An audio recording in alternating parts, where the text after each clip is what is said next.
Assalamualaikum warahmatullahi wabarakatuh. Perkenalkan, nama saya Ifta Lutfia dengan NIM 22040450208 dari kelas D Bimbingan dan Konseling. Di sini saya akan membuat tugas video dari dosen pengampu Ibu Sukmawati SAG MPDI. Baik, materi pertama yang saya akan bawakan yaitu yang berjudul Mengapa dan bagaimana pendidikan agama Islam diajarkan di perguruan tinggi? A. Menelusuri konsep dan cara pembelajaran agama Islam di perguruan tinggi. Islam sering dimaknai dengan damai. Sama atau berbedakah makna damai dalam Islam, dan makna damai dalam pandangan masyarakat Islam Indonesia? Terakhir, pandangan tentang substansi materi dan pendekatan pembelajaran pendidikan agama Islam di perguruan tinggi kita dapat meringkasnya menjadi dua pendapat atau pandangan. Pendapat pertama menyatakan pembelajaran pendidikan agama Islam di perguruan tinggi perlu kaya dengan substansi. Mahasiswa harus dibekali dengan sebanyak-banyaknya materi pendidikan agama Islam. Dosen pendidikan agama Islam harus menyuguhkan materi pembelajaran agama secara luas dan mendalam. Pendapat kedua menyatakan pembelajaran pendidikan agama Islam di perguruan tinggi perlu kaya dengan proses. Mahasiswa tidak perlu dibekali materi keagamaan yang banyak. Dosen pendidikan agama Islam cukup menyuguhkan substansi materi yang paling dasar dan inti saja.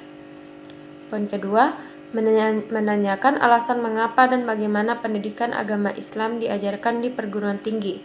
Pertanyaan berikutnya tentang substansi materi dan pendekatan pembelajaran pendidikan agama Islam di perguruan tinggi. Manakah yang lebih penting, menekankan substansi materi agama ataukah menekankan proses pembelajaran? Apakah mahasiswa perlu dibekali materi agama sebanyak-banyaknya ataukah dibekali sedikit materi agama yang inti-inti dan substansial, tetapi dibekali cara yang mudah untuk mempelajarinya? Cara yang paling mudah bagi dosen pendidikan agama Islam adalah mahasiswa dibekali materi agama sebanyak-banyaknya. Namun, ketika selesai kuliah pendidikan agama Islam, mahasiswa tidak bisa autodidak untuk mendalami ajaran agama, kecuali hanya bagi beberapa mahasiswa yang memang memiliki dasar dan minat yang besar untuk mendalami agama. Oleh karena itu, bagaimanakah caranya agar mahasiswa memiliki keterampilan untuk belajar secara autodidak dan dengan cara yang mudah untuk mendalami pengetahuan mereka tentang agama? Pertanyaan inilah yang harus dijawab. Poin ketiga, menggali sumber psikologis, sosial budaya, historis, dan yuridis tentang perlunya pembelajaran pendidikan agama Islam di perguruan tinggi dan model pendekatan atau metode pembelajaran pendidikan agama Islam di perguruan tinggi. Pertama, menggali sumber psikologi, sosial budaya, historis, dan yuridis tentang perlunya pendidikan agama Islam diajarkan di perguruan tinggi. Poin pertama, menggali sumber psikologis tentang perlunya pembelajaran pendidikan agama Islam di perguruan tinggi. Di luar perbedaan pandangan tersebut, terdapat pertanyaan secara psikologis, manusia itu makhluk teogenetis atau teis, makhluk bertuhan, ataukah ateis, tidak bertuhan? Realitasnya, ada manusia yang teis dan ada juga manusia yang ateis. Artinya, secara konseptual ada manusia teis, ateis, dan setengah teis-ateis. Kedua, menggali sumber sosial budaya tentang perlunya pembelajaran pendidikan agama Islam di perguruan tinggi. Secara teoretis, masyarakat Muslim di Indonesia dapat dipilih menjadi dua subkultur, yaitu santri dan Muslim biasa, bukan santri. Santri bukanlah masyarakat yang tinggal di pesantren atau pernah belajar di pesantren, melainkan masyarakat Muslim yang taat menjalankan ajaran Islam.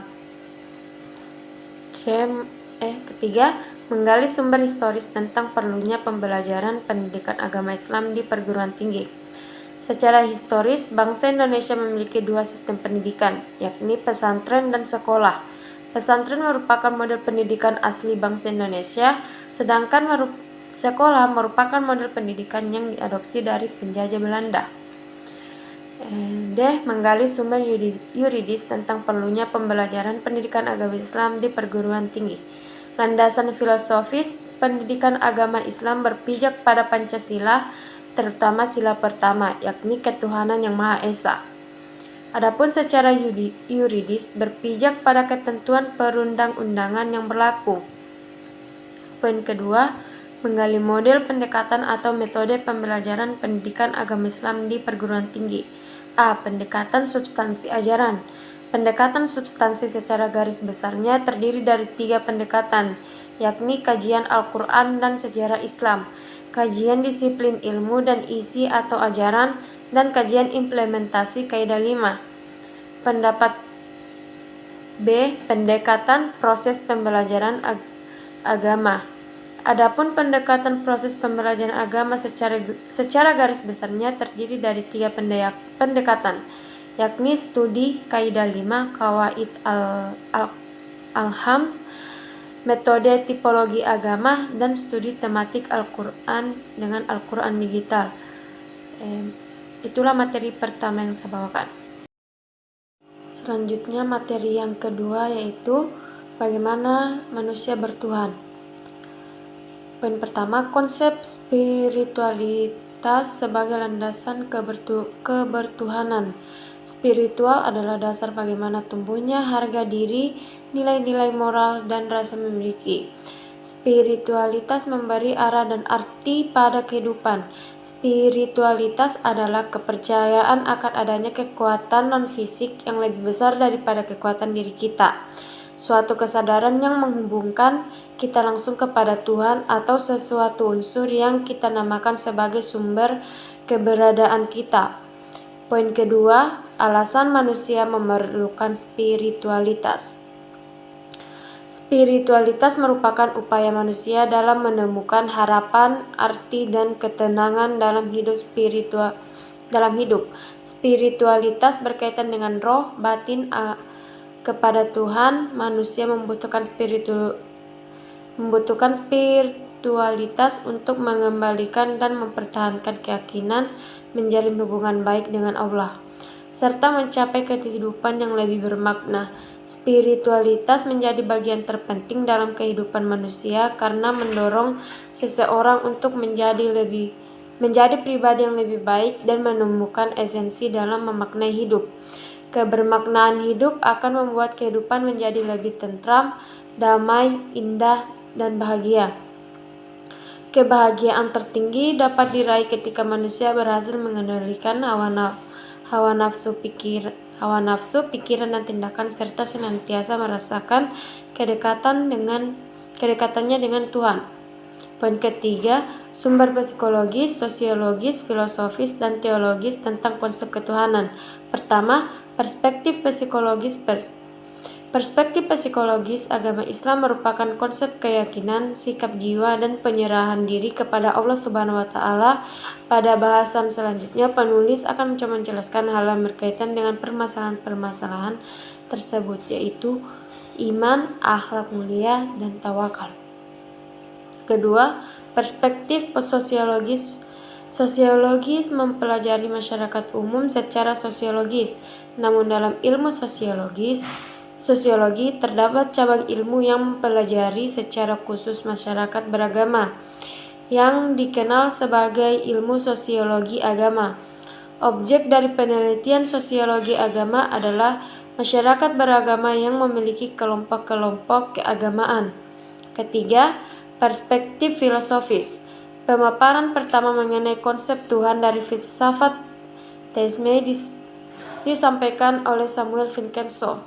Secara sederhana, maka yang disebut dengan teisme adalah kepercayaan terhadap Tuhan, sedangkan ateisme diyakini muncul sebagai respon dari gereja, sehingga teisme sendiri bukanlah suatu hal yang aneh. Keempat, perspektif teologis. Dalam perspektif teologi, agama dipandang sebagai sesuatu yang dimulai dari atas, dari Tuhan sendiri melalui wahyunya. Manusia beragama karena Tuhan yang menanamkan kesadaran ini. D. Poin keempat, cara manusia meyakini dan mengimani Tuhan. Membangun argumen tentang cara manusia meyakini dan mengimani Tuhan. Iman kepada Allah Subhanahu wa Ta'ala merupakan pokok dari seluruh iman yang tergabung dalam rukun iman. Karena iman kepada Allah Subhanahu wa Ta'ala merupakan pokok dari keimanan yang lain, maka keimanan kepada Allah Subhanahu wa Ta'ala harus tertanam dengan benar kepada diri seseorang. Poin kelima, esensi dan urgensi visi ilahi untuk membangun dunia yang damai. Agar manusia dapat tetap konsisten dalam kebaikan dan kebenaran Tuhan, maka manusia dituntut untuk membangun relasi yang baik dengan Tuhan. Manusia tidak akan mampu membangun relasi yang harmonis dengan Tuhan apabila hidupnya lebih didominasi oleh kepentingan ragawi dan bandawi. Oleh karena itu, sisi spiritual harus memainkan peran utama dalam kehidupan manusia sehingga ia mampu merasakan kehadiran Tuhan dalam setiap gerak dan sikapnya. Itulah materi kedua yang saya bawakan. Selanjutnya yaitu agama menjamin kebahagiaan. Poin pertama, menelusuri konsep dan karakteristik agama sebagai jalan menuju Tuhan dan kebahagiaan. Menurut Al-Alusi, bahagia adalah perasaan senang dan gembira karena bisa mencapai atau mendapatkan hal yang diinginkan. Pendapat lain menyatakan bahwa bahagia adalah tetap dalam kebaikan atau masuk ke dalam kesenangan dan kesuksesan. Contohnya, seperti mendapat beasiswa, mendapat nilai yang bagus, dan sebagainya. Namun berbeda dengan Ibnul Qayyim al-Jauziyah, ia berpendapat bahwa bahagia adalah perasaan senang dan tentram karena hati sehat dan berfungsi baik sehingga bisa berhubungan dengan Tuhan, pemilik kebahagiaan. Pemilik kebahagiaan, kesuksesan, kekayaan, kemuliaan, ilmu, dan hikmah adalah Allah. Jikalau kita dekat dengan Allah, sang pemilik kebahagiaan, kebahagiaan tersebut mudah dan dapat kita raih. Poin kedua yaitu menanyakan alasan mengapa manusia harus beragama dan bagaimana agama mendapat kebahagiaan umat manusia. Kunci beragama berada pada fitrah manusia. Fitrah itu sesuatu yang melekat dalam diri manusia dan telah menjadi karakter tabiat manusia.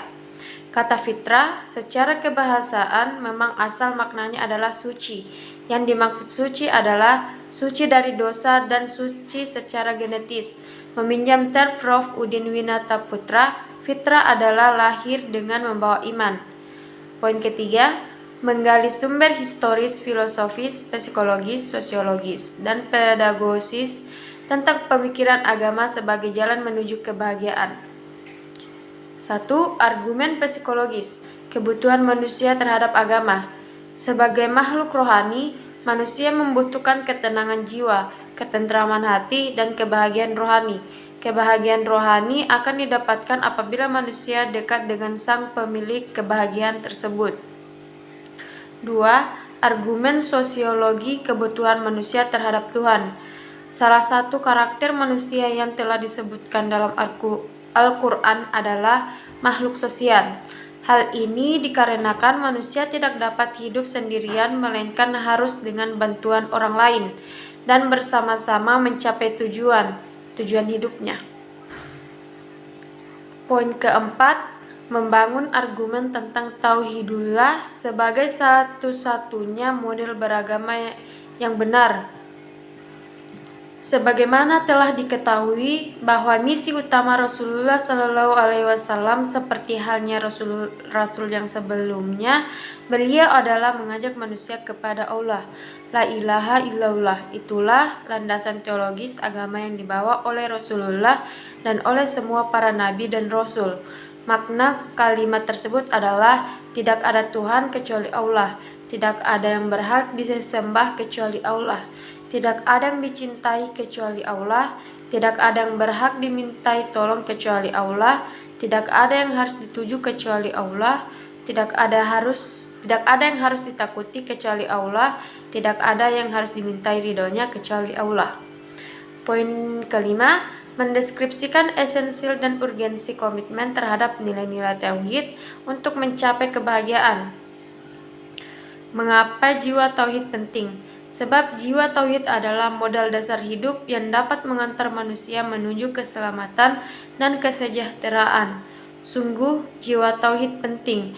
Allah Subhanahu wa Ta'ala sebagai Rob telah menanamkan jiwa tauhid ini kepada seluruh manusia dari semenjak mereka berada di alam arwah.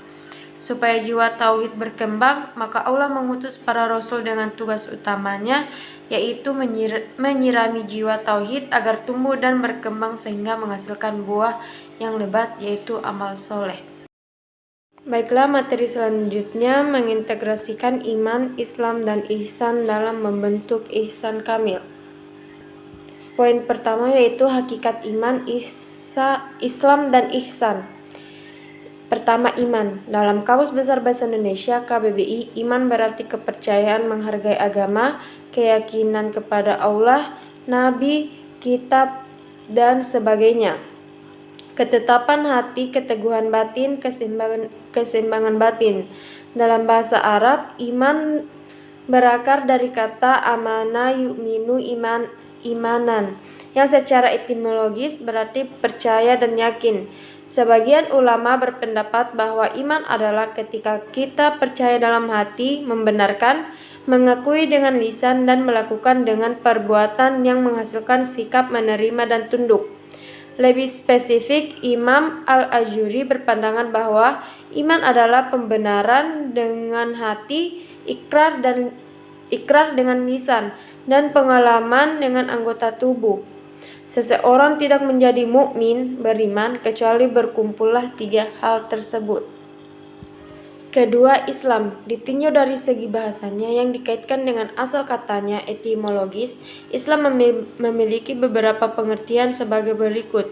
Pertama, Islam berasal dari kata Islami. Asal berarti damai atau kedamaian. Firman Allah Subhanahu wa Ta'ala dalam Al-Qur'an yang artinya, dan jika mereka condong kepada perdamaian lisan, maka condonglah kepadanya dan bertakwalah kepada Allah. Sesungguhnya Dialah yang Maha mendengar lagi Maha mengetahui. Quran Surat Al-Anfal ayat 61. Kata salm dalam ayat di atas memiliki arti damai atau perdamaian. Yang kedua, Islam berasal dari kata as-salamah. As-salamah artinya berserah diri atau pasrah, yakni berserah diri kepada aturan Allah Subhanahu wa Ta'ala. Hal ini menunjukkan bahwa seseorang pemeluk Islam merupakan seseorang yang secara ikhlas menyerahkan jiwa dan raganya hanya kepada Allah Subhanahu wa Ta'ala. Penyerahan diri seperti ini ditandai dengan pelaksanaan terhadap apa yang Allah perintahkan serta menjauhi segala larangannya.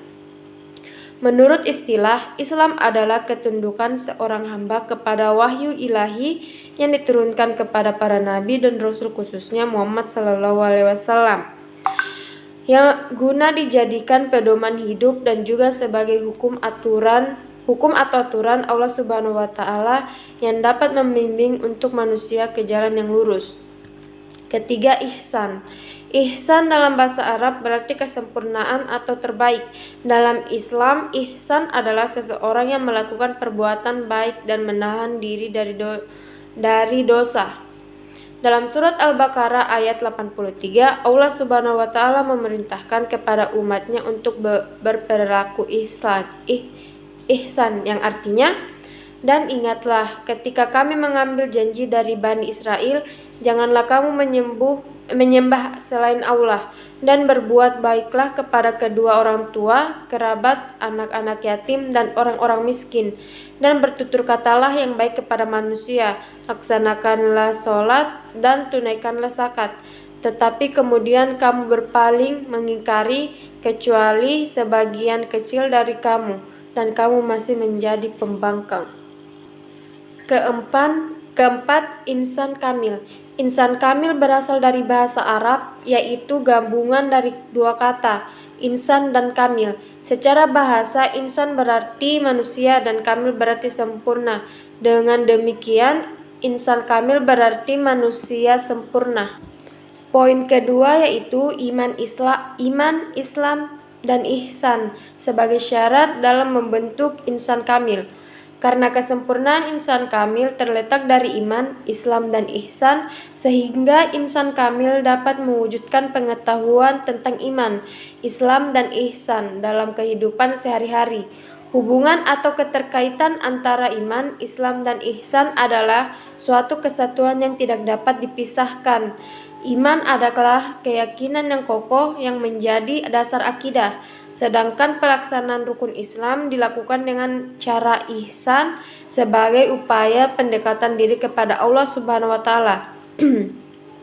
Iman menurut istilah adalah meyakini dalam hati, mengucapkan apa yang kita yakini dalam hati tadi dengan lisan, dan mengamalkan dalam perbuatan sehari-hari apa yang sudah kita yakini dalam hati dan sudah kita ucapkan dengan lisan.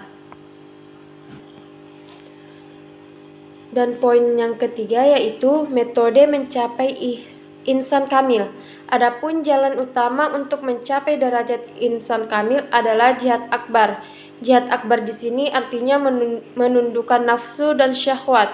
Imam Ghazali dan kaum sufi lain merontokkan 7 macam nafsu, yaitu nafsu ammarah, lawamah, mulhimah, mutmainnah, radiyah, mardiyah, dan kamilah.